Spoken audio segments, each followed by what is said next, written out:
Good evening. Welcome to Bible Q&A this evening. Let me put this other screen up here so you have something else on your screen besides me. You may have seen in the title slide, the title for tonight's episode is a hashtag, hashtag if truth mattered. And I guess over this past year, it has become extremely apparent.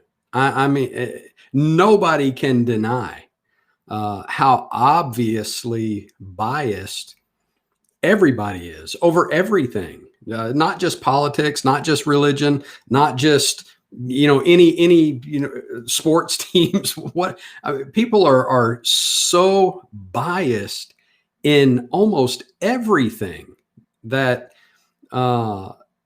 it's almost a universal, total disregard for the truth. Not a truth, not my truth, not your truth, not this intersectional group's truth, not that intersectional group's truth, not this gender's truth or that gender's truth. No, just the truth. There's just no concept anymore, it seems like, of truth. And even the willingness to have open, honest discussion. That's why I'm kind of excited about some new features that I'll have to use here on Bible Q&A. I hope to make for a better, more engaging podcast. I hope to be able to have where you see the Bible screen now. I'm pointing the wrong direction. Over here, I can have another person there, and we can have a back and forth discussion. If there's anybody still willing to do that, it seems like now the mentality is more the less we shine light on something, the less we talk about it, the less we try to expose something about it, the better. Just let people believe what they want to believe. You believe what you want to believe. I'll believe what I want to believe, and we'll go on. We'll get along and go along. Let's agree to disagree, right? And that's been around a long time, and I think that's part of the reason we've gotten to the point we are now, where there's just no concept that one side of a discussion can represent objective truth. It can represent reality. And the other side of a discussion, the other side of an argument can be completely detached from reality. That is possible. But it's hard to even get people to acknowledge that much anymore. So what I wanted to do tonight, I want to start off with a couple of clips from a lesson I preached yesterday. And I'm monitoring the live chat. If you have any questions or comments or want to jump in here and guide the discussion for tonight with your questions or comments, the live chat is available to you. And the control room that I'm looking at here doesn't show me who's watching where. I just get a general number. So if you want to let me know you're here, post in the live chat, and then I'll know you're here. If you have a question or a comment, post that in there, and we'll discuss that. So if you have any questions about this clip I'm about to show you, just jump in the live chat and we will go from there. All right, here you go.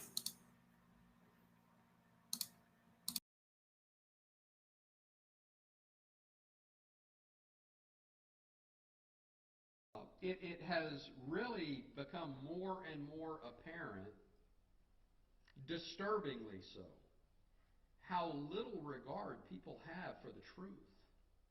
Where people are choosing. I mean, it's willful. It's not by accident. It's not because they are not having the truth presented to them, or it's not because they don't have the ability to learn what the truth is, to be able to discern the truth, it's because they don't want the truth. They don't want to hear the truth. Not only do they not care what the truth is, they don't want to know what the truth is. They have no desire for the truth. We'll see as we go through here how crucial that is to knowing the truth. One of the things that is essential for knowing the truth is that you have a desire to know the truth. And for those who really, honestly desire to know the truth, we can. And really, I would say in most areas of life, if we really want to know what the truth of the matter is, we can know. It's one of the things I've been talking about a good bit, is the ability to look at information from a critical viewpoint. That doesn't mean skeptical. It means just not taking it at face value, or not just taking somebody's word for it, but being critical.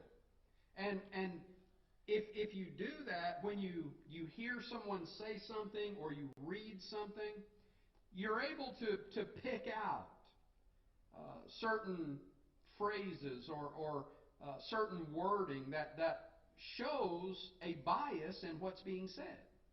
Right? The person is not just presenting this as the fact of the matter. They're presenting what they're claiming to be facts from a biased viewpoint.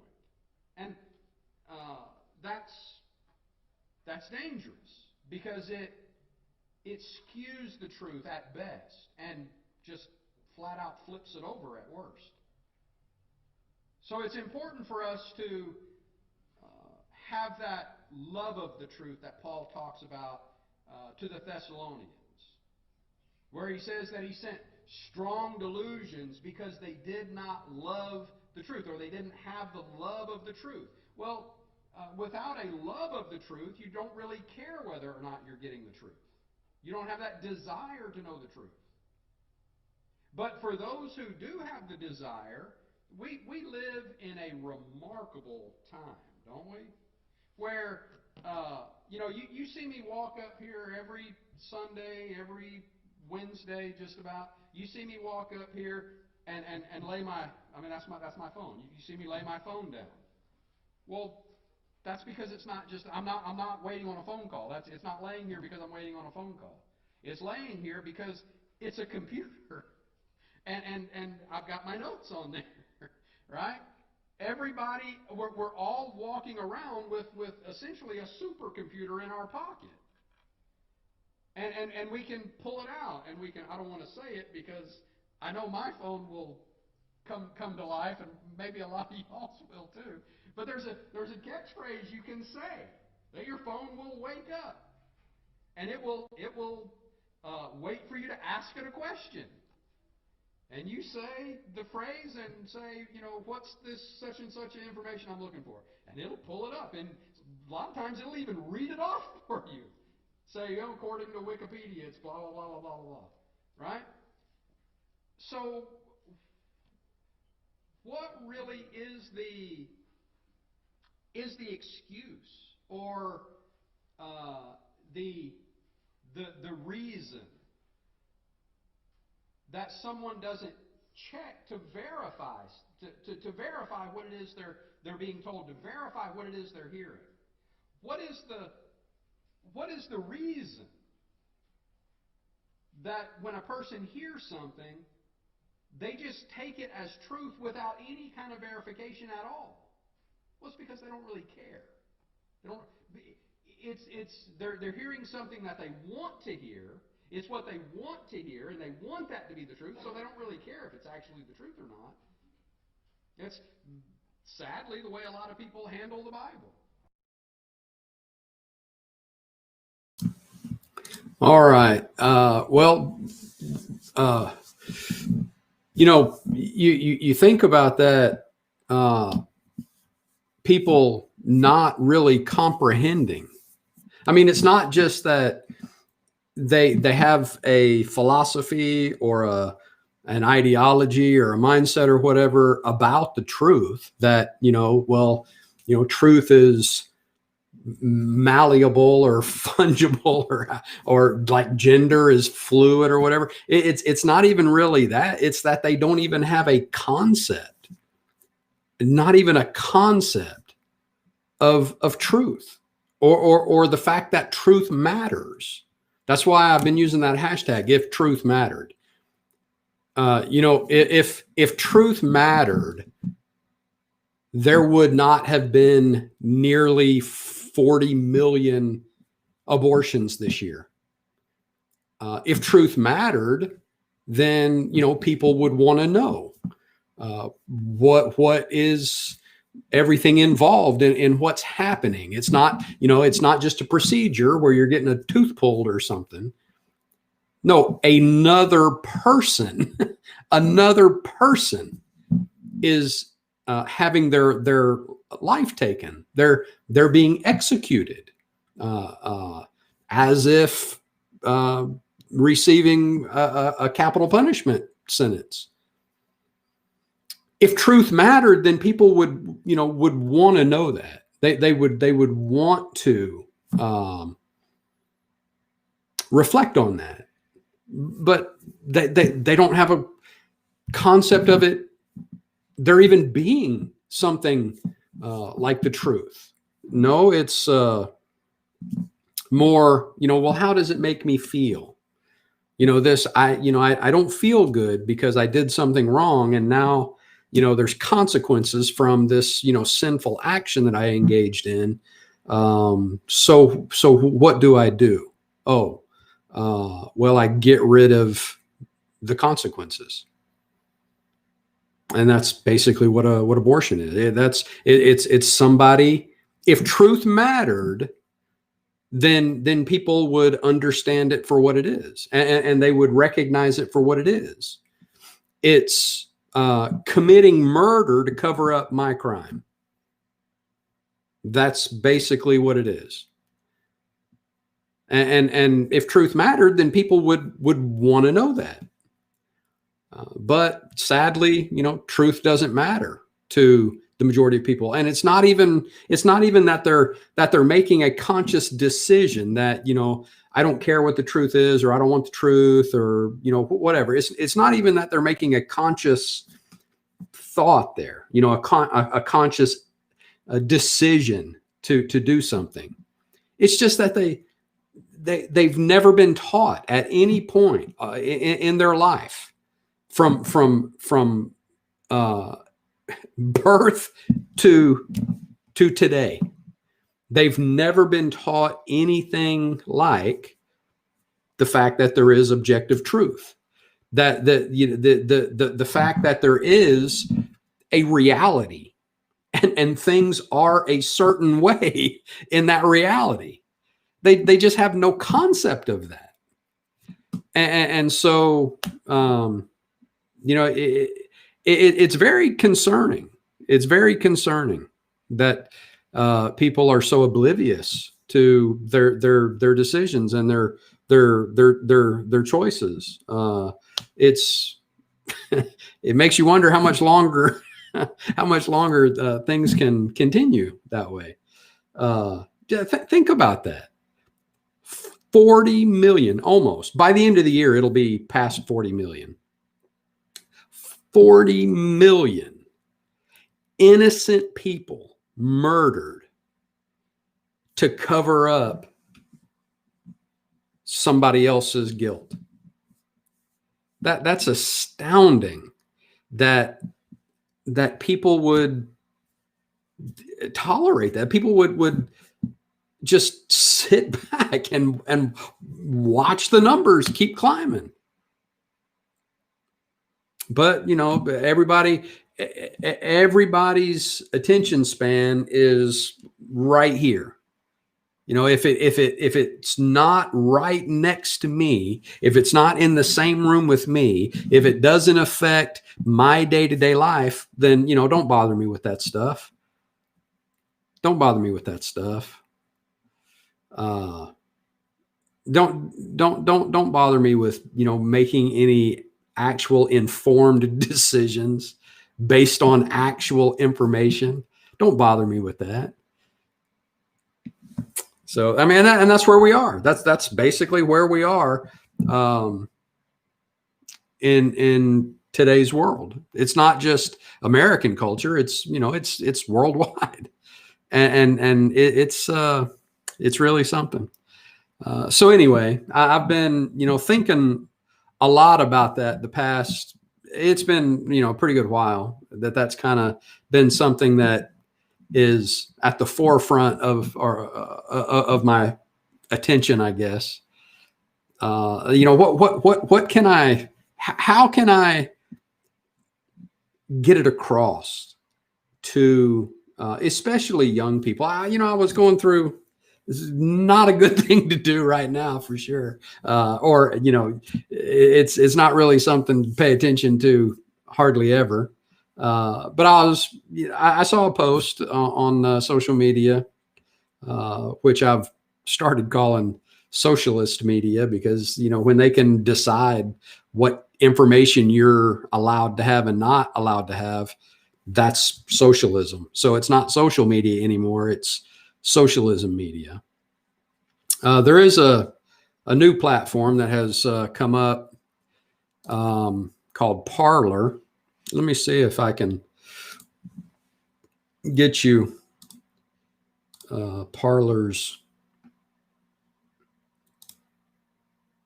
Oh, that's easy. So it's just parlor.com. And when you get over there, if you search for Preacher Norm, that's me on Parlor. Where did it go? I thought I just displayed it. Oh, there it is. It's parlor.com. And if you search for @PreacherNorm on Parlor, you'll find me and be able to connect with me there. It's basically like Twitter. But let me move that over here. No, that's not what I wanted to do. I want to move. Well, I don't guess I can. All right. It's basically like Twitter, maybe a little more functional than Twitter, actually. That they're just upfront pitch, I guess, is that they're not going to censor unless it's something that's illegal. They're not going to censor people like Twitter and Facebook and other places do. And I don't know. I don't know how many times YouTube has. I wish there was a good alternative to YouTube. Parlor, and there's Minds, and there's some others that are attempts at replacing Twitter or an alternative to Twitter, which is very extremely biased against any kind of religious or conservative leanings. Well, when I say religious, I should say, quote, Christendom or Christianity in the broad sense of that, right? I don't mean that they specifically target the New Testament church. I mean, just anybody that claims Christianity, not actual Christianity, but just anybody that claims Christianity. They're very biased against those kinds of posts, and any kind of right-leaning social things. They're very, very biased against them. So people are leaving Twitter and leaving Facebook, and one of the, I guess, close to being a real alternative to them is Parlor. There's not any other social media platforms that are anywhere close to what Facebook can do, and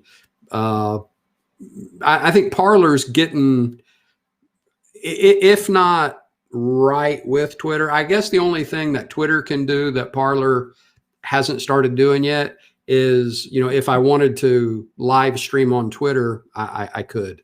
That's not the case with Parlor. You can upload short videos, but they don't support live streaming yet.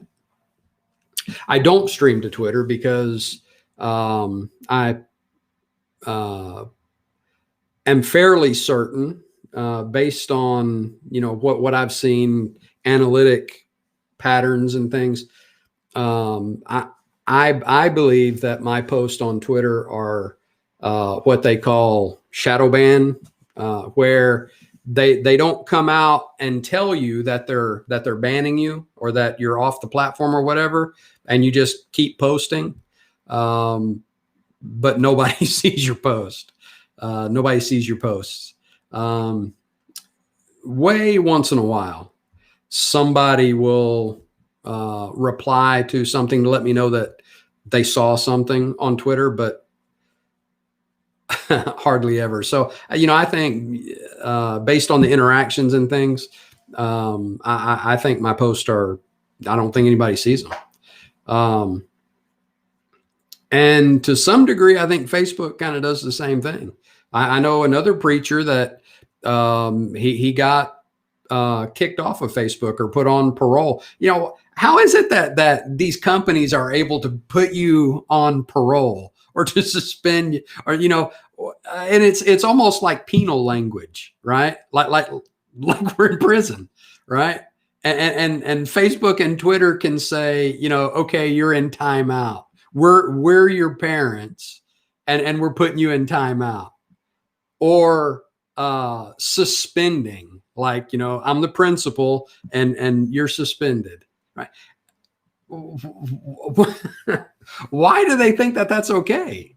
They're supposed to be like the telephone, right? Where if I'm talking to you on the phone and I'm saying something bad, that somebody listening in from the phone company could say, "Oh, this is a unauthorized conversation," or however you want to. This is a illegal conversation or whatever. So, say I was talking to somebody about something illegal, and somebody from the phone company was saying, "Okay, well, y'all are talking about illegal stuff, so we're cutting off your phone service." Well, yeah, you can't do that. You can't do that. That's not legal, right? And so Facebook and Twitter and other social media platforms, they like to say that they're like the phone company, but the phone company doesn't cut off your conversations when you're talking to somebody about something they don't like. So they're not like the phone company. They're like a magazine or a bulletin board. And if that's how they're going to function, then they have to they have to be accountable for everything on their site, everything, post, comments, everything. If they're going to function like, say, a newspaper, where a newspaper has editors, right? There's an editor-in-chief and there's editors that work under him that decide what goes in the newspaper, right? Reporters send in their articles to the editors read them and they say, well, take this part out and take this part out. And maybe, say this a different way. That language isn't, they edit. That's what they're editors. That's what they do. And they decide what goes in the paper. Okay.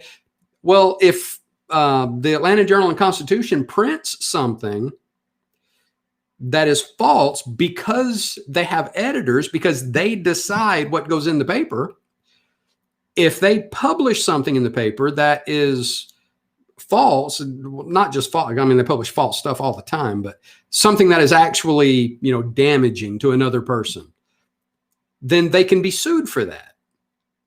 It's called libel. They can be sued for that. I don't remember, is libel written and slander verbal, or is it? I think that's right, but I may have them reversed. I think that's right. I think libel is written and slander is verbal. So if somebody says something in a verbally in a from a platform that influences people, that is damaging to another person, they can be sued for that personally. And I would imagine whoever put them on that platform, right? For example, say Fox News. Say, Fox News says, or say me, if I'm on this podcast and I say something on this podcast that is damaging to someone, I say blah, blah, blah, and it is potentially very damaging to the person. And then, that starts getting shared around. It goes viral. 2 million people have seen the video. And what I said was false.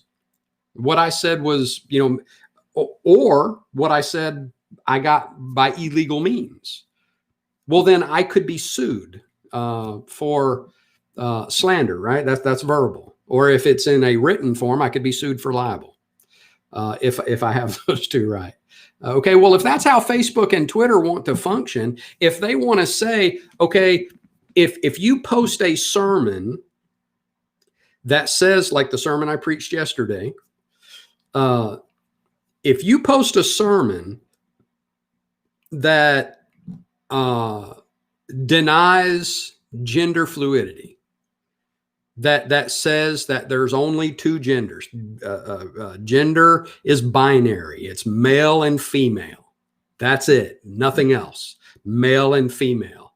This whole idea that gender is fluid is it's really one of the primary evidences of how far we've gone away from truth mattering, right? If truth mattered, right? Hashtag that. This is how I've been using the hashtag. When I post something, I'll say, if truth mattered, then people would not believe that there's 80 different genders. 80 different genders.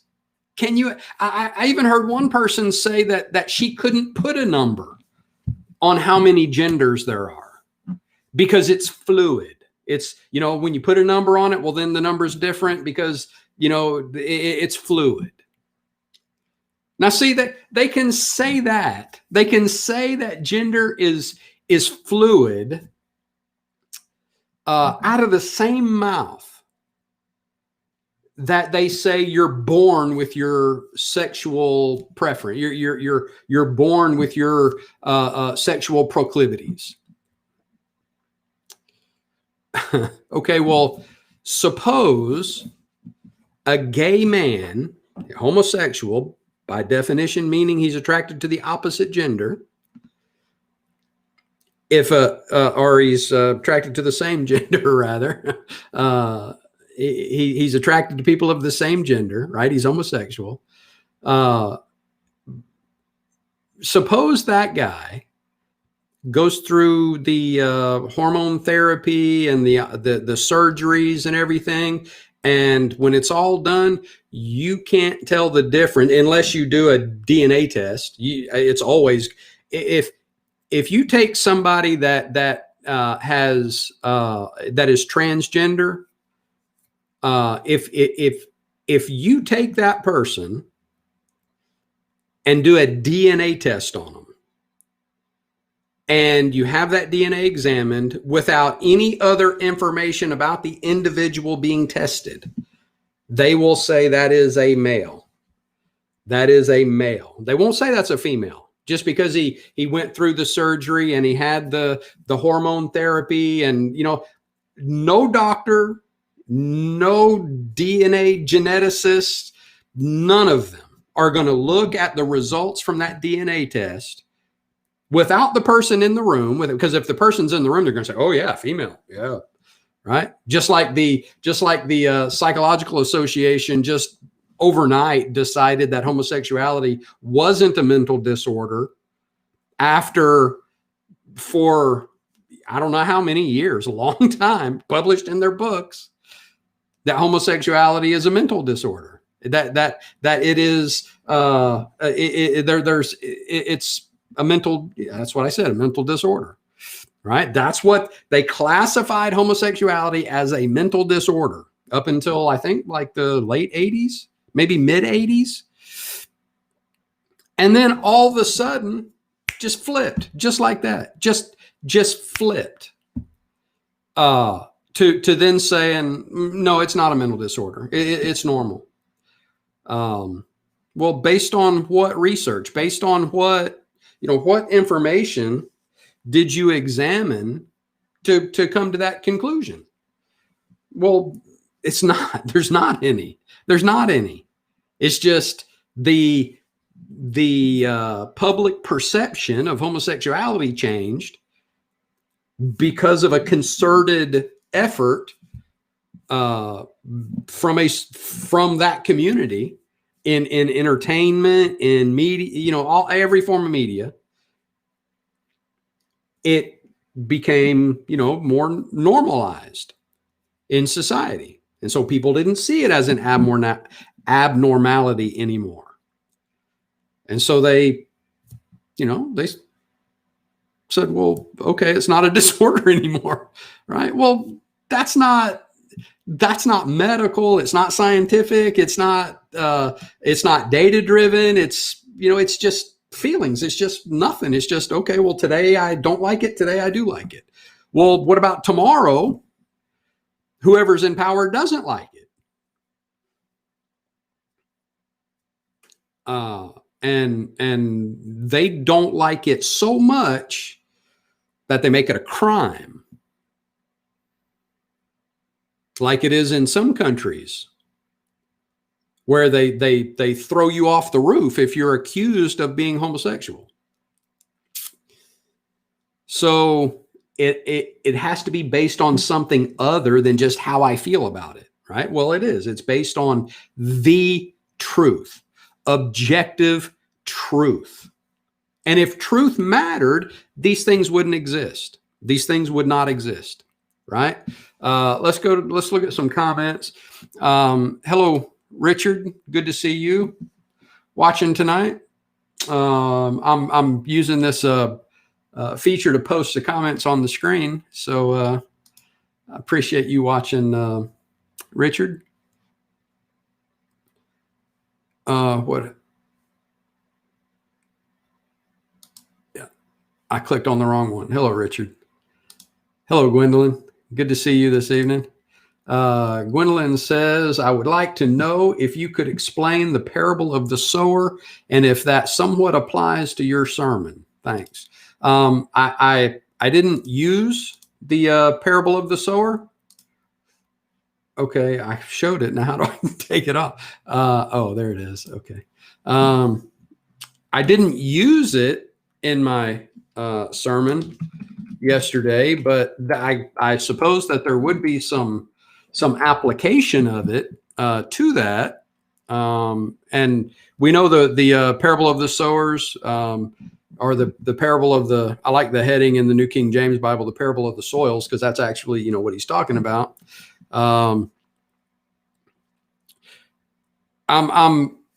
just curious as to what specific point from the parable of the sower there's that. Well, unless you say that this is the wayside soil. I mean, this is definitely an example of the wayside soil. That Satan has packed that soil. And when I say Satan, I mean the public school system from kindergarten up. I mean the university system, all through their entire educational life, in the entirety of it. Doesn't matter how far they go in school. They can get out of high school and go to trade school for a couple of years, or just not even get out of high school, whatever. The entirety of their time in the educational system, the public educational system, the entirety of it is 100% indoctrination in denying the truth, in rejecting the truth, that you don't need the truth. You just need what we tell you. So my wife tutors math. And sometimes she looks at the stuff that's being used in the public schools with this Common Core math stuff. And, she'll just ask me a math problem, right? And I'll, say, well, it's this or that. She'll say, right. Okay, so now why does this question want to know just the most ridiculous stuff? She asked me one the other day. It was so irrational. I wasn't even able to retain it in my mind. It was like, what is the opposite of, this process or what, I forget what it was, but it's like, well, this is how you get the right answer. So you want an example of how not to get the right answer? I think that was what it said. I think if I remember right, that's basically what it said. Now give an example of how to get a wrong answer or something, something just all crazy like that. And so what does that do in these kids that they're studying this stuff and saying, okay, well, this is the right answer, but is it really? Even in math, is it really the right answer? Do you really know? Right? It's crazy. Well, the whole time they've been educated in the public school system, that's been the molding, the process of it, of people who just have no concept of truth at all. I mean, the very idea that there could be something that is objectionably true, doesn't matter how you feel about it, doesn't matter who says what about it, doesn't matter what, it looks like, or this is the truth, period. No ifs, ands, ors, or buts. This is it. This is the truth. People have no concept that that's even possible, that it's even possible to do that. I mean, how many of our own preachers, how many of our own people who were just, really respected teachers, really respected preachers, and then the next thing you know, they're saying the exact opposite of what they preached, just a couple years before. And people see that and they say, well, is anything, I mean, can you really say that anything is true? And so, yeah, that's Satan hard packing that wayside soil, and nothing's going to get through it. That's what Jesus said there. The seed can't get through it, can't get into it. The birds come and eat it, right? Man, do we have birds flying around just waiting to eat any seed of truth that comes into our surrounding. Unless we have a ready heart, ready to receive the truth, we love the truth, we want the truth.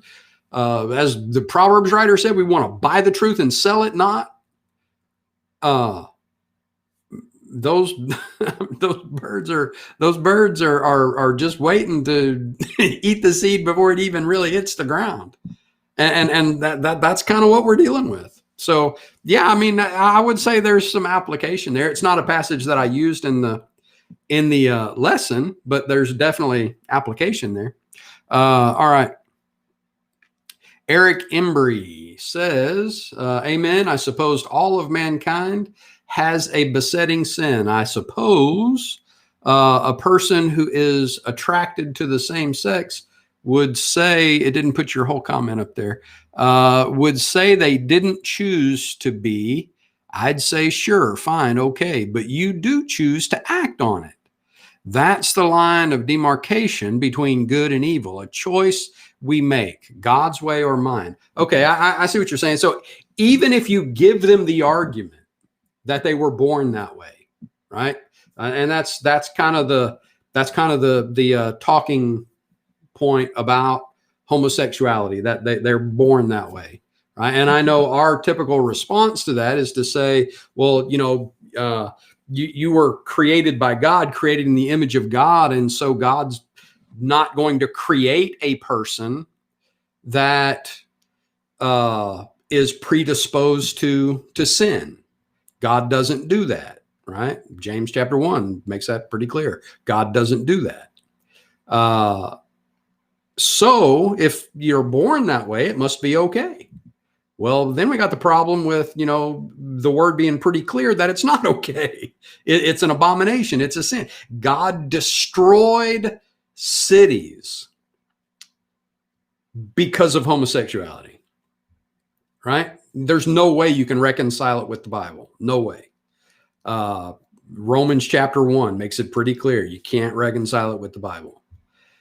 So, if you're born that way, then it's not really your fault. So they say, well, I didn't choose it. Okay, well, yeah, you could say that about a lot of things, couldn't you? You come up with whatever. An alcoholic could say, I didn't choose to be an alcoholic. But it's a fact that people differ in whether or not they get addicted to things, right? It's not just universal, right? You give two people the same addictive substance, one will have a stronger addictive reaction to it than the other, right? So that person is said to have an addictive personality, right? They're predisposed to addiction. That's one of the things I've heard about, children of alcoholics or drug abusers, that they're either going to also be an addict or they're going to be totally abstinent, right? There's no in between for them, right? Because they already have that proclivity toward addiction. Okay, so what do you? I mean, if a person says, "Well, I was, born this way," which I think that there's a lot more evidence. I'm still dubious over the idea that you're born with certain proclivities. I think it has to do with your environment and what molds your thinking and your personality. And in those formative years, I think that there's things that develop that are the basis for why we choose the things we do, why we have the proclivities we do. Okay, but even if I give you that you're born that way, okay, well, does that mean I'm supposed to say it's okay to, be addicted to things? That it's okay to be an alcoholic or a drug addict because you're born with that proclivity to be addicted to things? Well, no, of course not. You'd say, yeah, it may be harder for you than for me. And this kind of goes to the whole thing about, equality, meaning everybody has to have, everybody has to be equal across everything. So how dare you say that something is harder for me than it is for you, right? And then out of the same mouth, like I said a minute ago, talk about, certain people being privileged over other people. Well, isn't that what you're saying? That there's things that are harder for you than for me, right? Which is not even true. But that is what you're saying. And then turn right around and say, how dare you say that one person has more ability than the other person, right? Everything out of that whole ideology is just contradictory, continually contradictory. Okay, so even if I give you that you're born with that proclivity, that doesn't mean it's okay to give in to that proclivity. If it's harmful, if it's against nature, if it's not the way God created things to work, then whether you have a proclivity for it or not doesn't mean it's okay. Doesn't mean, okay, well then, if you have a proclivity for that, then run with it, go for it. And people will be dropping in the streets all over the place. If you were just supposed to run with whatever your proclivities are, we would all kill ourselves, right? With whatever our chosen proclivity is. So just because somebody has certain proclivities doesn't make it okay. So that argument for homosexuality, doesn't work. Gwendolyn says, I'm sick about the abortion policies. I do not support any party or groups that support it. That is my main issue. That is my main issue. If both candidates came out, really, and I would have to say it would need to be more than just that candidate. It would have to be a party policy, right? A platform of the party. The different points they call platforms, right? It would have to be a platform of the party. But, say, for example, both parties that we have to choose from, essentially. I know there's third parties. They're not really a viable choice. I don't think now, maybe if things were like they ought to be, maybe then a third party would be a viable option. But right now, third party is not really a viable option because the two major parties are so diametrically opposed to each other that to not participate one way or the other is to support the opposite, right? So the platforms on the right, and I can say right and left because that's what it is. The platform on the right is good, basically, right? Fundamentally, it's good. Supports, support for human life. Doesn't believe that abortion should be a thing, right? Now, sometimes they give in, they give concession for the what they call the exceptions of rape and incest, or health of the mother. See, and that's really that's an example. Okay, give them okay, rape. Well, you wouldn't force a woman that had been raped to have that child, would you? And it goes to feelings, right? Doesn't matter what the facts are. The baby isn't the one that committed the rape. The rapist did. And so the rapist should die, not the baby, right? But that doesn't even, come into the discussion because, it's all about feelings. Poor woman that had this horrible thing happen to her. And now you're going to force her to have that child. It's an emotional pitch. Okay, so they give in. They give that concession because they know it's a losing argument to fight against it. Okay, because most people don't think, they just react. Most people don't think, they just, whatever they're feeling at the moment, that's what they base their decision on, right?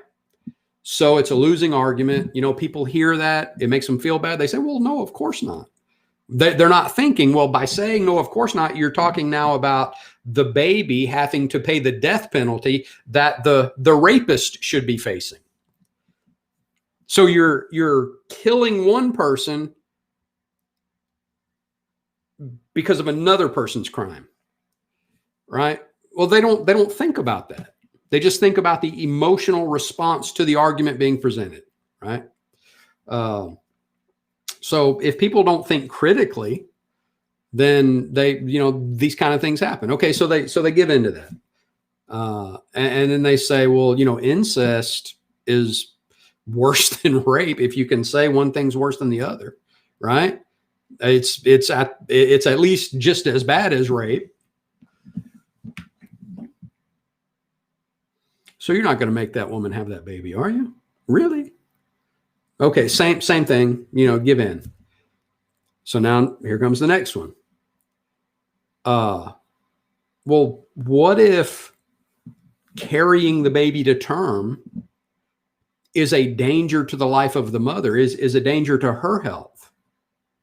And they don't even say life of the mother. They say, the mother's health. What if the pregnancy itself is harming the mother.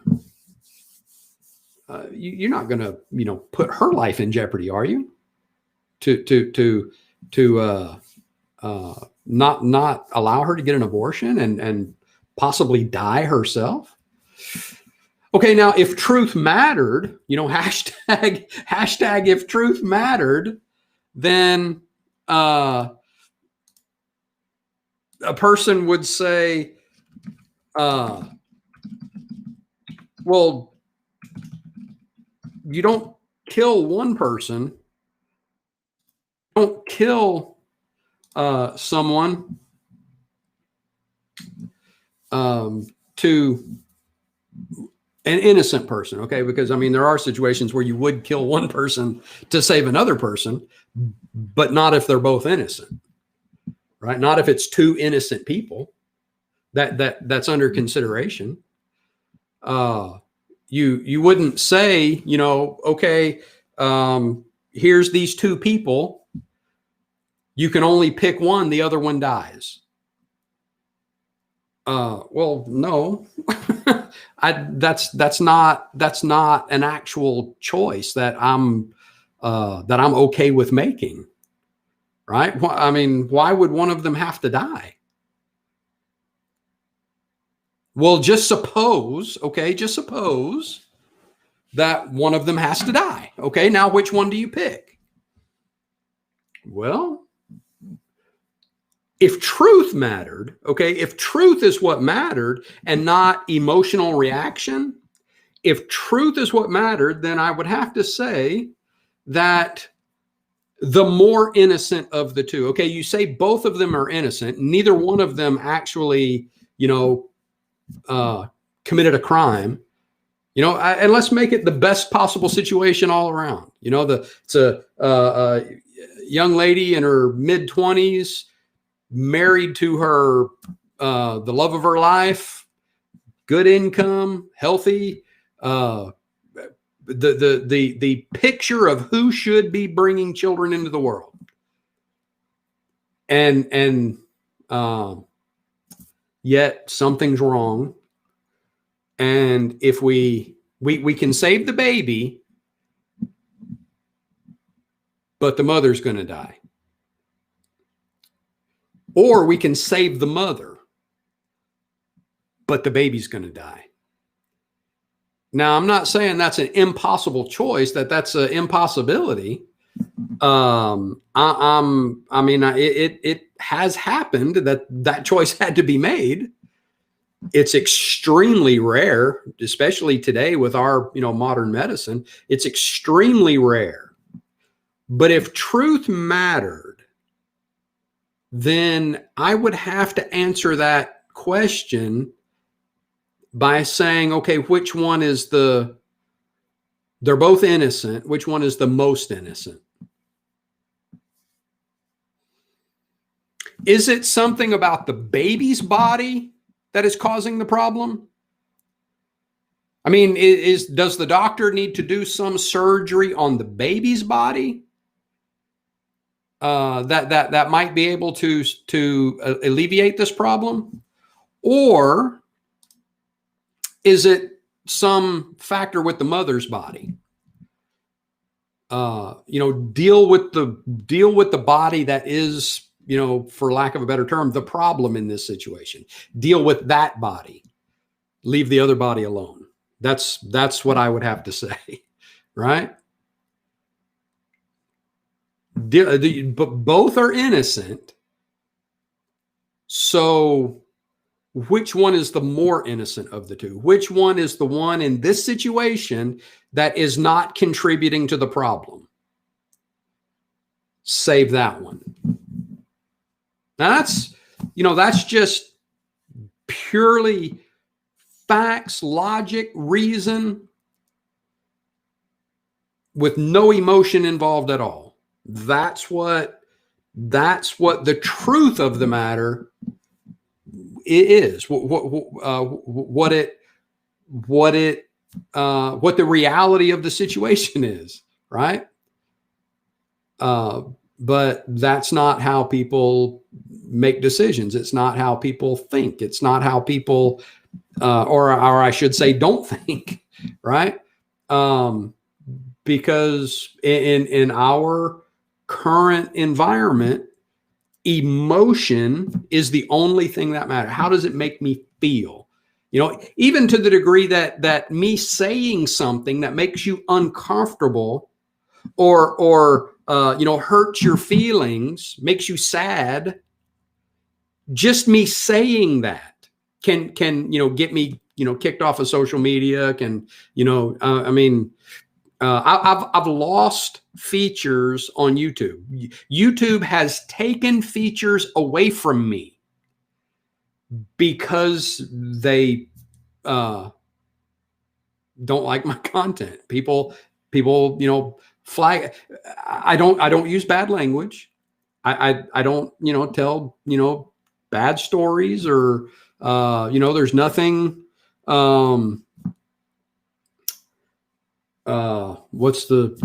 there's nothing vulgar about anything I do on this podcast. So what it's just conversation. It's just discussion. So why would someone feel so hurt by it, so offended or damaged or whatever, that rather than responding? Now I'll tell you, when somebody says something to me that is inflammatory, that bothers me, it's possible. I want to engage that person in discussion. I want to say, why did you say that? What was it you were hoping to accomplish by saying that, thing, whatever you said? What was your intent in doing that? And I want to discuss it and resolve, whatever issue is there. But people don't want to do that. People would rather flag you to YouTube or flag you to Facebook to try to get you kicked off of those social media platforms because they don't like what you're saying. Well, if you don't like it, nobody's forcing you. Nobody's forcing you to watch. Nobody's forcing you to watch things that bother you. But really, if it bothers you, then why wouldn't that make you want to investigate and to see why it bothers you? Why is it that this thing bothers me like it does? Because that's the only way that people can be unified. That's the only possibility of unity, right? Is if people are willing to discuss things in such a way that they understand each other and they get to the bottom of whatever issues that are there, right? That's what people do when truth matters to them. But if it's just, well, that made me feel bad, and so now I don't want to talk to you anymore, and I'm going to try to get you kicked off of your social media platforms. I've known preachers that have lost their access to their social media platforms from stating religious views.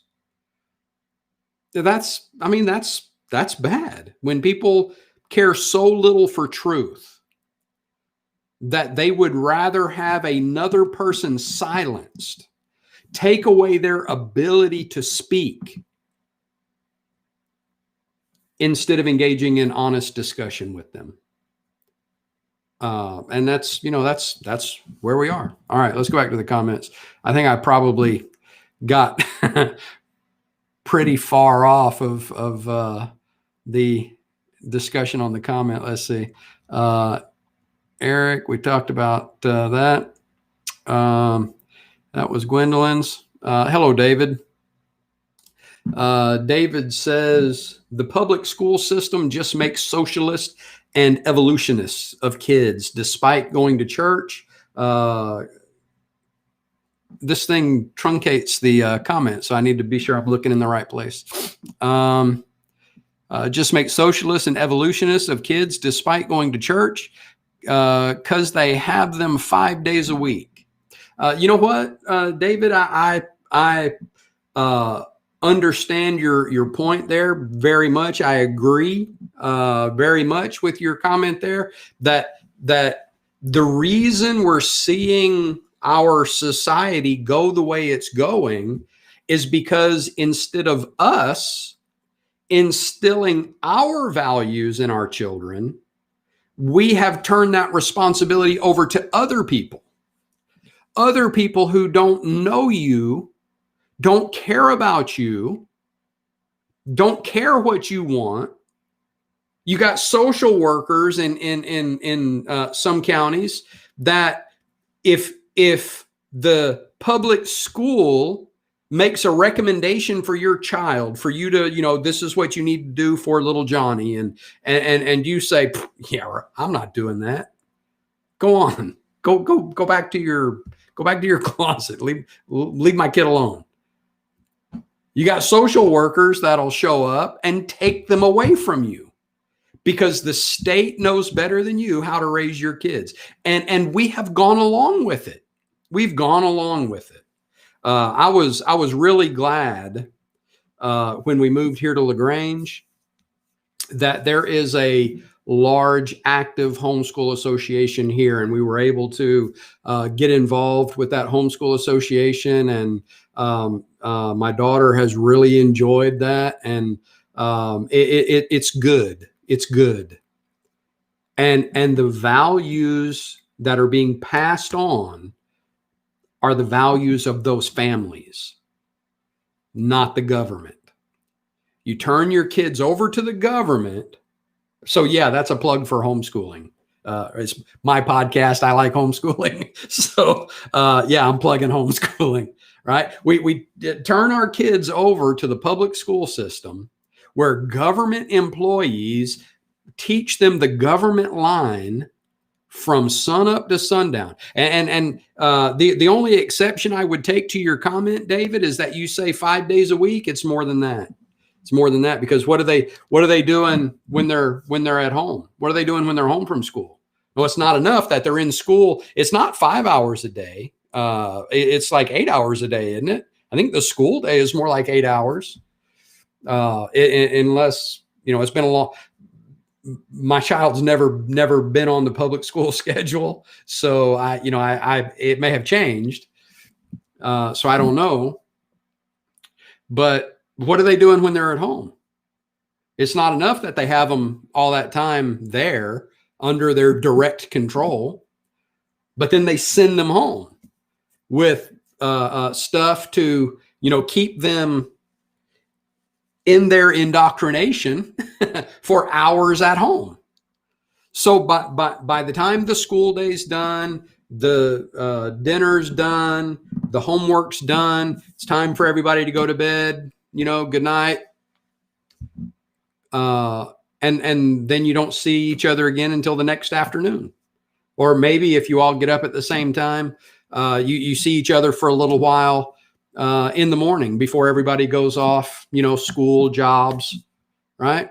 Then you come back the next day, you have, maybe 2-3 hours together again after the schools had them for 10 or 12. And then when they do have free time at home, they're on social media, they're on the TV, on the computer. They're not having conversations with the family. So how in the world could we expect to pass on our values to our children if we're spending with them at best, 2-3 hours a day? How does that, that's not going to work. It doesn't work. Obviously, It doesn't work. That's why there's so many parents right now in complete shock and disarray over what their kids are doing. I saw one today. Post, a parent makes a post about freedom. The kid comes back, doesn't live at home anymore, is off somewhere else, right? The kid comes back, posts on there, yeah, only white men had freedom. Nobody else had freedom or has freedom. I mean, she was talking about in the present tense, has freedom. That is not the truth. That is not according to truth. People that have been indoctrinated with that view, white supremacy, white privilege, the everything is centered on white males. It's just not the truth. It hasn't been the truth for a very long time. So, that's kind of what we're dealing with. But yeah, I agree with your point there, David, that we turn our kids over to the public school system. When I say we, I don't mean me, right? I've been pretty vocal about the fact that I'm a homeschooler, or I'm not a homeschooler. My wife and daughter are homeschoolers. I try to contribute when I can. But yes, I agree with your point there. Gwendolyn says, did you hear about the law that was passed to start teaching human sexuality in to kindergarten children? Kindergarten children. Yes, Gwendolyn, I have heard that. It's not just that I've heard that it's something that was going to happen.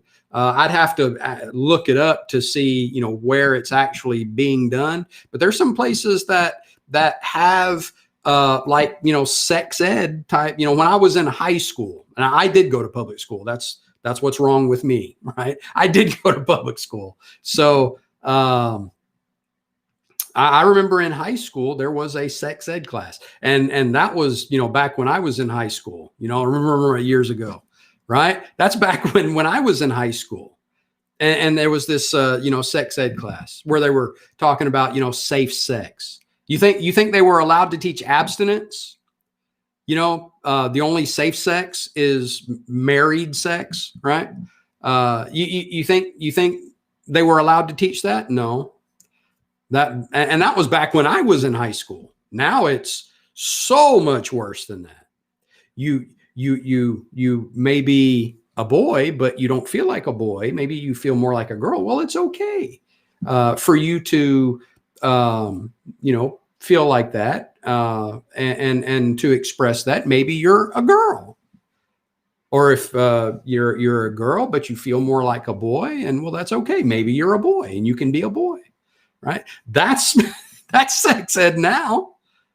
Right. It's not about, male and female being together. It's about the 80 gender fluidity mishmash. And yeah, it's already taken place. I last time I heard about it was probably a couple of months ago. But from what I understood, it was, parents, if I remember right, the story that I heard of that, and like I said, I'd have to look it up. It was, parents that were upset over their children being taught this. And why? When these COVID restrictions started, this is something I don't understand how people didn't have more concern over this. That when the coronavirus shutdowns, started, and they were doing virtual school. Places are still doing virtual school. Still now, right? In where I live, it's they give them the choice. You can come to the classroom, or you can do virtual. Right? They're giving them the choice. Well, in Tennessee, when they were starting to do the virtual school and kids, going to the Zoom classrooms, they wanted the parents, and I don't know if it was the state education board. I'm sure it was the teachers union, but I'm not sure if it was the state education board that was pushing it for the whole state, or if it was a county, school board that was pushing it for that county, but wanted the parents to sign a statement saying that they would not eavesdrop on their children's classes. And they were talking about, well, children are going to be afraid to ask us things because they're afraid their parents will hear them and this and that. Okay, what are they talking about in the classrooms that they would be concerned about the parents hearing? And why is it that they are promoting a setting where kids are encouraged to talk to someone other than their parents about potentially sensitive stuff? I want my kid to talk to me about, whatever issues might be going on. I don't want them to, go to someone else, a social worker. That's basically what public school teachers are, is social workers. You see their curriculum to get their degree in education. It's not a lot of, history and math and science, and because that's what they're going to be teaching. I mean, it's there, but that's not really the focus. The focus is more on like social work type stuff. So they're a bunch of social workers. Well, I don't want my kid going to talk to a social worker about some potentially sensitive issue. I want her to come talk to me or her mother. Or her mother, right? So, what is it that they're talking about with our kids that they don't want us hearing, that they don't want us involved in, right? So that they want the parents to sign a statement saying that they will not eavesdrop on their children's classes, on their Zoom classroom sessions. They won't eavesdrop on that. Well, get out of my house.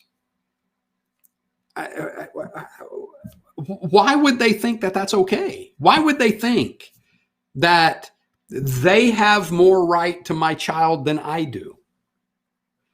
Well, that's what happens when the values that have been indoctrinated into, at this point, generations. My generation, the generation before me, at least 3 generations, if not more, that this has been the indoctrination process. And so now we're just, further down the line. And so, yeah, it's worse, and we see it, and it's getting really obvious, and it's, scary looking what it's producing. Right. And I know people are going to post, things like, well, God's in control, and, we're ultimately going to be, everything's going to be fine. And, I know that. I understand that. Right. But that doesn't mean that we shouldn't be concerned about the way we see things go and want to try to do something to, at the very least, slow it down. Right. So, yes, Gwendolyn, I have heard about that.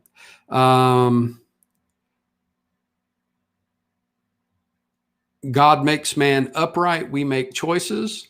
Right. The information about how to be upright or righteous is in the gospel. Right. That's what Paul said. For I'm not ashamed of the gospel of Christ, for it is the power of God to salvation for everyone who believes, for the Jew first, and also for the Greek. For in it, that is in the gospel. Hey, look at that. You can see the pop-up windows now. In it, that's in the gospel. So for in it, the righteousness of God is revealed from faith to faith. As it is written, the just shall live by faith.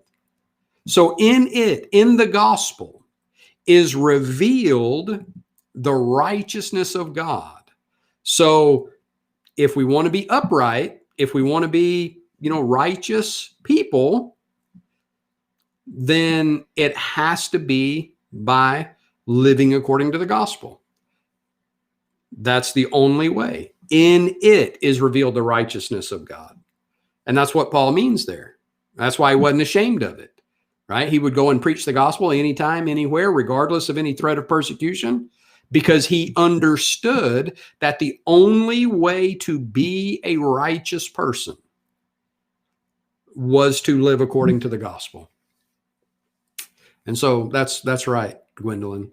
The choice is ours as to whether or not we will seek to be upright people of God. And that has to be through obedience to the gospel, by hearing the word of God. Romans 10:17, believing what it teaches about Christ and his kingdom. Acts chapter 8 and verse 12, believing that, repenting of our sins. Acts chapter 17, verses 30 and 31, repenting of our sins, confessing that we believe Jesus Christ is the Son of God. Romans chapter 10, verses 9 and 10, making that confession with mouth unto salvation, being baptized into Christ to have our sins washed away by his blood. And then coming up from the watery grave of baptism in newness of life, Romans chapter 6, verses 3 and 4, to continue in the faith, grounded and steadfast and not moved away from the hope of the gospel that was preached to us. Colossians 1:23. We begin to live according to the righteousness of God revealed in the gospel. That's the only way to be an upright person, the only way. And God gave us the ability to choose that. The choice in the matter is ours. God presents the information. That's why, again, we're in such a dangerous situation right now where truth does not matter to anyone at all. And it's not just political. I mean, I know people watch this and they think I'm on a political rant. Well, you know, politics is involved. Yeah. But where does this not apply? Where does this not apply? It definitely applies to religion, where everything is about emotion, right? You know, just feel good in your sin, Joel Osteen type gospel, right? Paul said, if it's anything other than what was revealed to you, it's anathema. It's not another gospel. Galatians chapter 1, verses 6 to 9. And it's all based in emotion. That's why over the past, 10 years, probably, maybe more than 10 years, maybe, 15 years. I'll just say 15 years because it's been, it's been trending that way for quite a while. So say, over the past 15 years, I've been preaching for a little over 20 years. Okay. So over the past 15 years, I would say I have very definitely seen a pretty strong trend in the Baptist church toward a charismatic type religion. Getting caught up in the spirit and, doing the hoopla and really making a big show, right? Has been trending that way for, a good while now. Well, why? Because everything is based on emotion. We want to make you feel something. Well, is there emotional response to the gospel? Is there an emotional response? Let me say, I said, it's something that's dangerous in religion. It's something that's dangerous in politics. It's something that's dangerous in society. It's dangerous in the family. It's dangerous in the workplace. Wherever it is, it's dangerous. This kind of just emotional response type decision making. It's dangerous.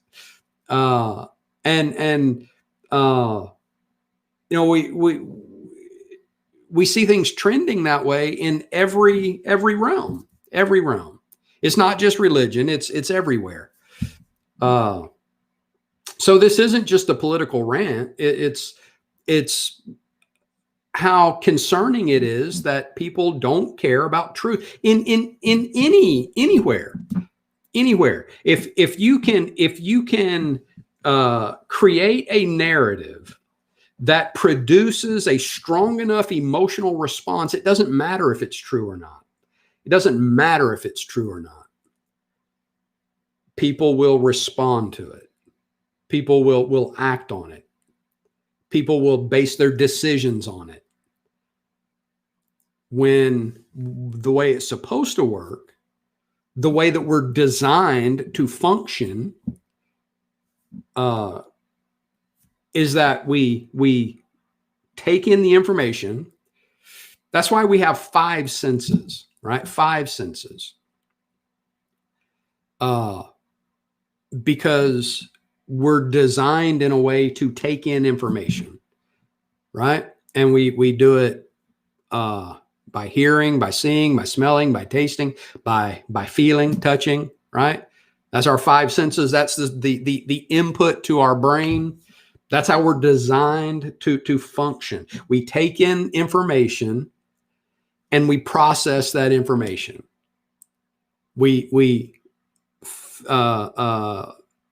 file it away for decision making, or we harmonize it with other things that we know for, again, for decision making. It's how we function. It's how we decide how to live. It's how we, function from day to day, is based on the information we take in. The information comes first, and then the response to the information. So yes, you see all through the Bible that there is emotional response to the gospel.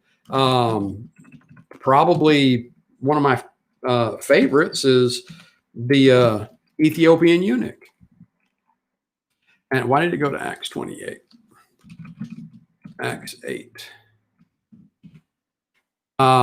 When Philip said, if you believe with all your heart, you may. And he answered and said, I believe that Jesus Christ is the Son of God. How was he able to say that? How was he able to say, I believe that Jesus Christ was the Son of God? Well, we need to back up.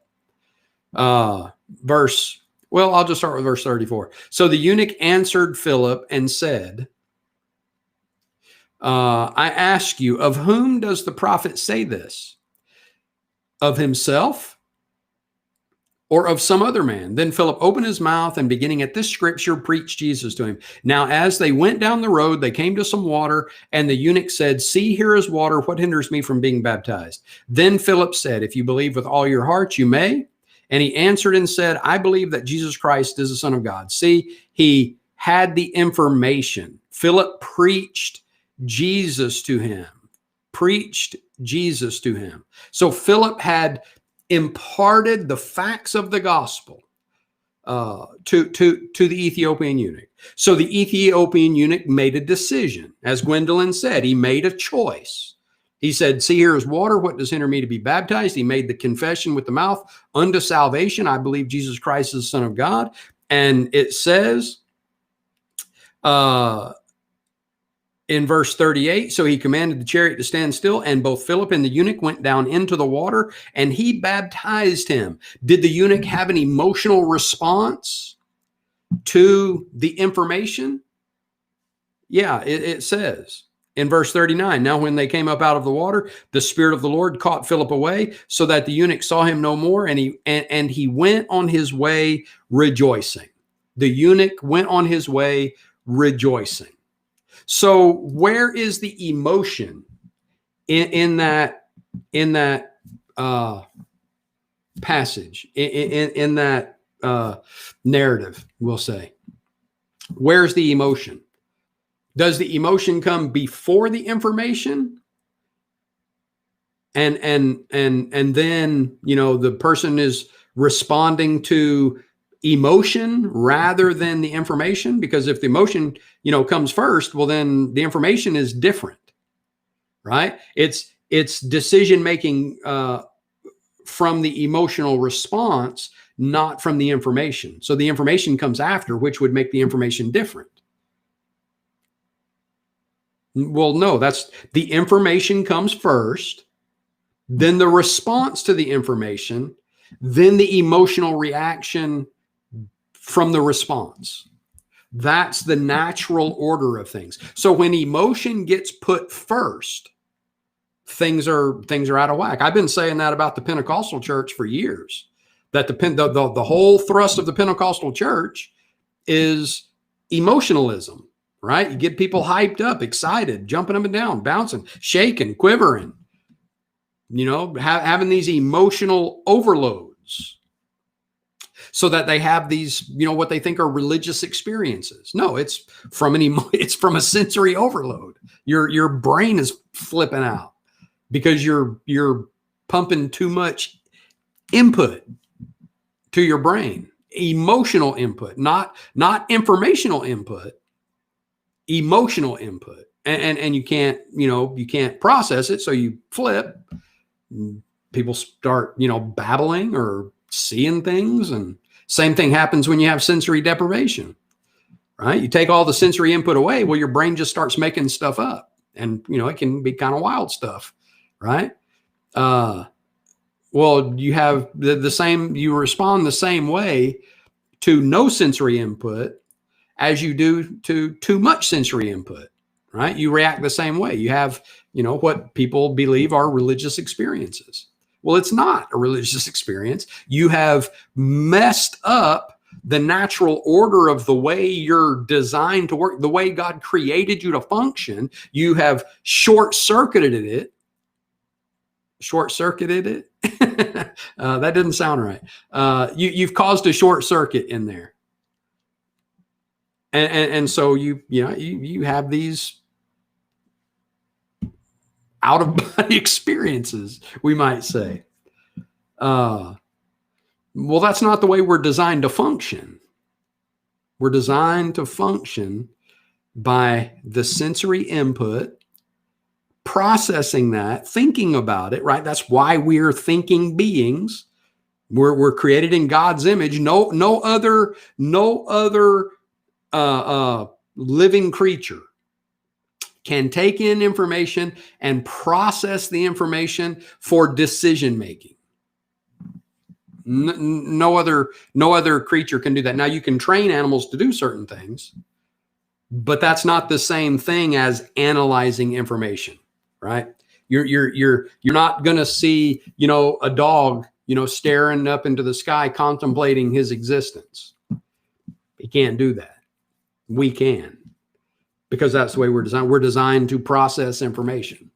So we process the information. We come to a decision based on the information. That decision sometimes has many times, that decision based on the information that you have put through the process will produce an emotional response, like the eunuch went on his way rejoicing. Sometimes you have to make a decision based on the facts of the situation, based on the objective truth of the situation, not emotionalism. You have to make a decision that is difficult, causes you a negative emotion, causes you sorrow or anger or fear, right?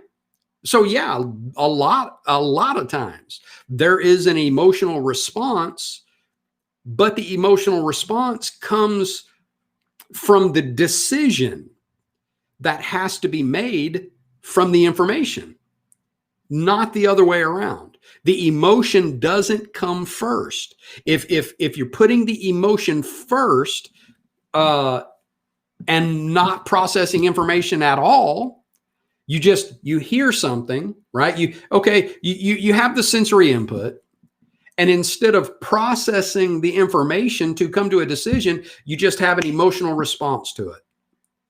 And that's how you base your decisions. Well, now everything is emotion. That's why you see so much rage from the people out in the streets, protesting and rioting and looting and burning. And well, what is going on?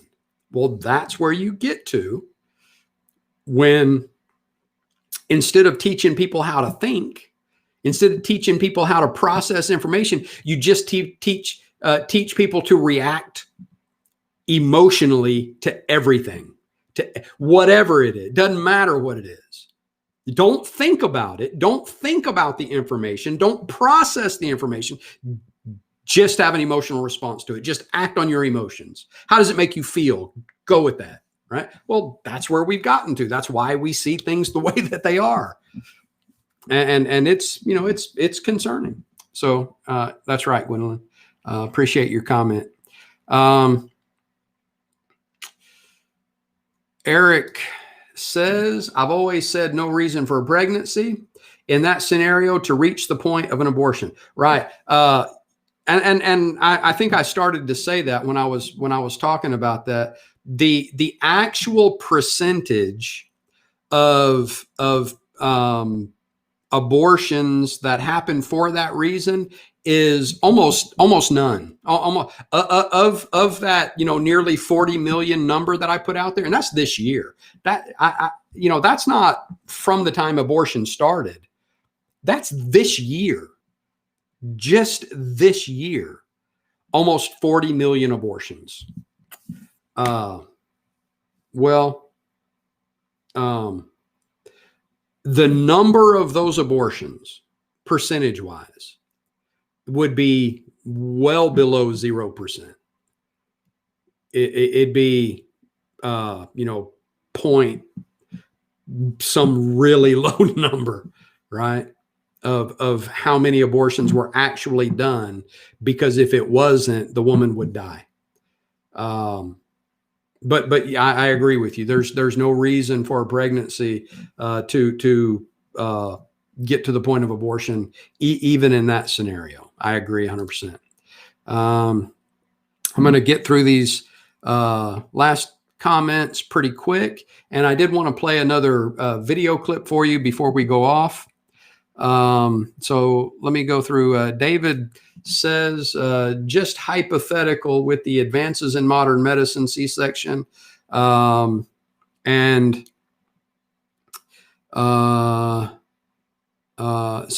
C-sections are performed today. Yeah, that's why that number is so low. That's why that number is it's almost non-existent.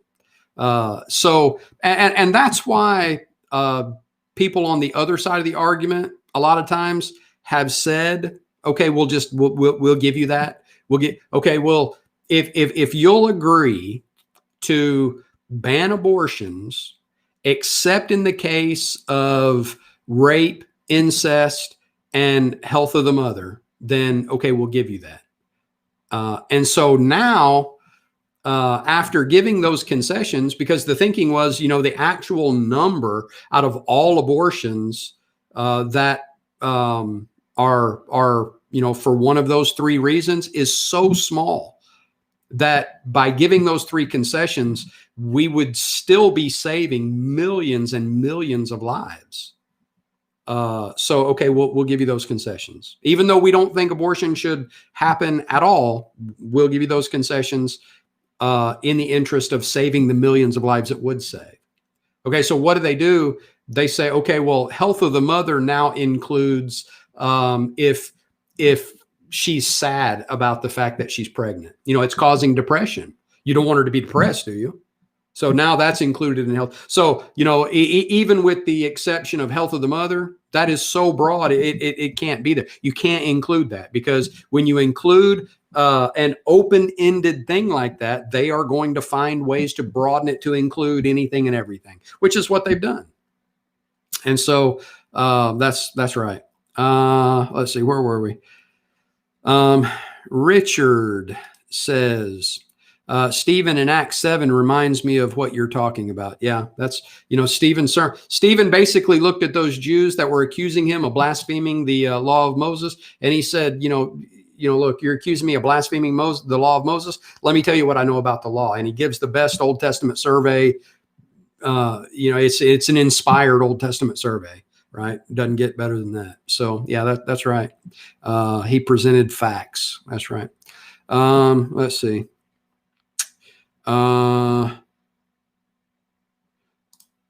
See, David says, Stephen in Acts 7 reminds me of what you're talking about, truth versus not listening, then try and stop him. Yeah, that's right. It even says that they stopped their ears, right?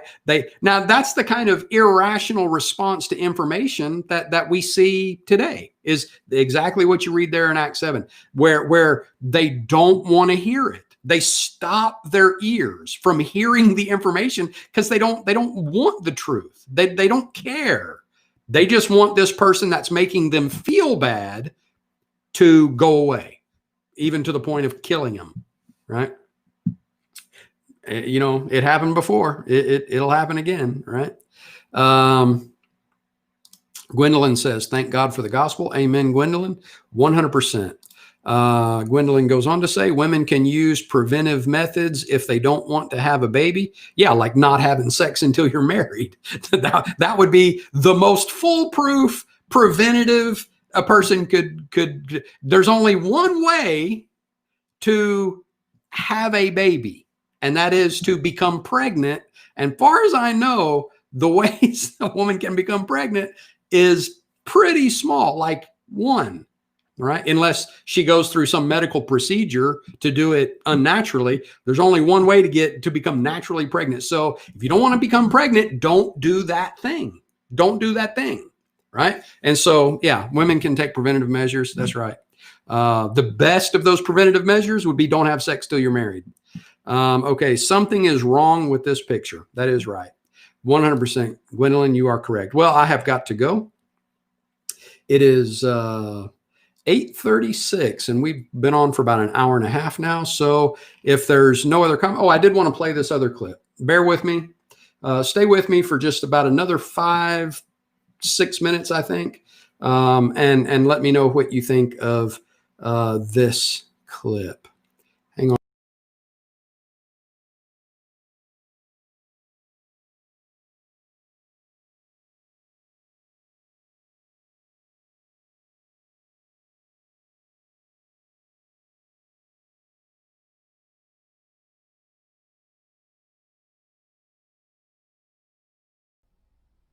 Many deny the ability to really know anything.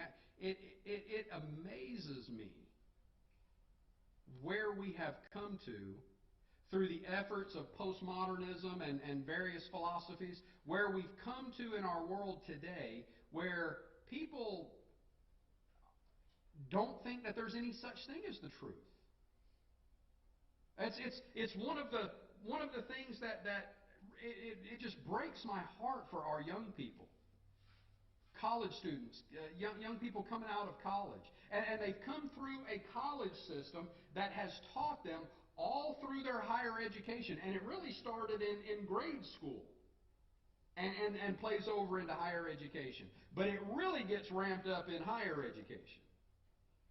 And they've been taught all through there that uh, everything is just your own personal experience. There's no such thing as truth. The reason you think something is true and someone else doesn't think that that's true is because of different lived experiences, culture. Your thinking and everything is molded by your culture, by your upbringing, by the information you're fed, and so those things are true for you, but they may not be true for someone else. And so you get into these catchphrases that people say, where they'll talk about your truth.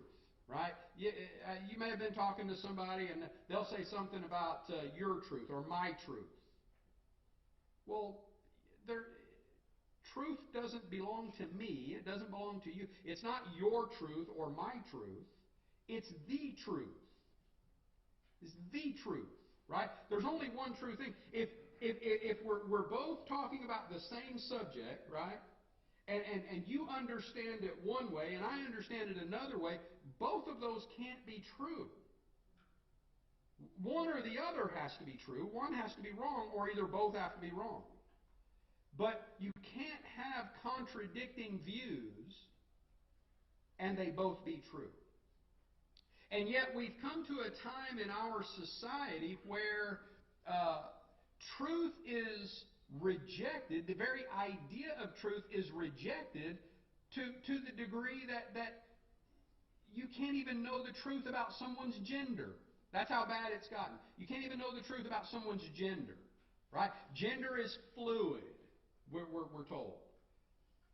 We have to let people choose their own gender because it is I forget the exact term, a construct of that person's own experience.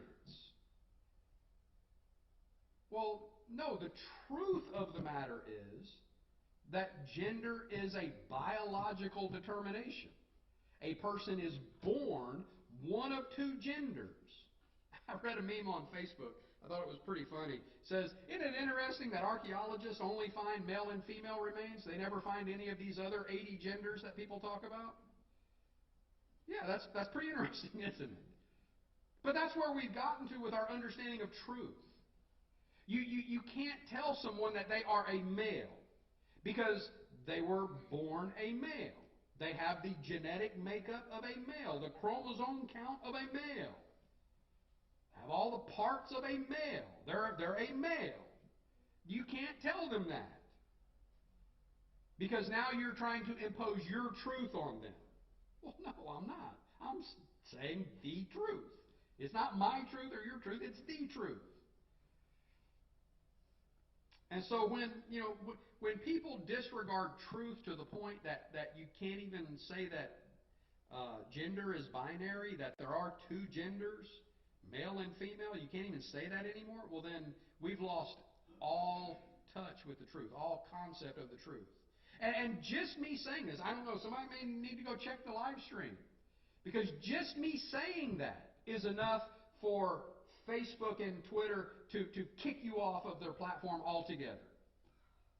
Just saying that there's male and female, there's nothing in between, there's no other options, it's just male and female. You're either born a male or you're born a female, and that doesn't change. You can have surgery and you can change your physiology. That doesn't change the fact that you're a male or that you're a female. And after the surgery, you're still a male, you're still a female, it's just now you've mutilated yourself. That's the truth. But just saying that truth, because there's been riots on college campuses just from stating that most basic of all biological truth. God created male and female. He created man. Male and female created he them. Genesis 1:26. And there's no in between there. And yet, people reject that most fundamental of truth. When you deny that, you can deny anything.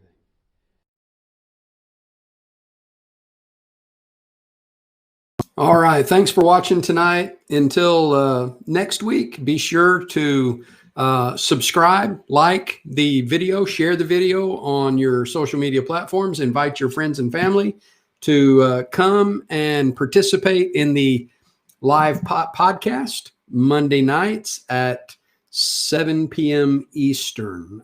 So until next week, like, subscribe, share, and invite people to our next discussion. Thanks for watching Bible Q&A. Lord willing, I will see you next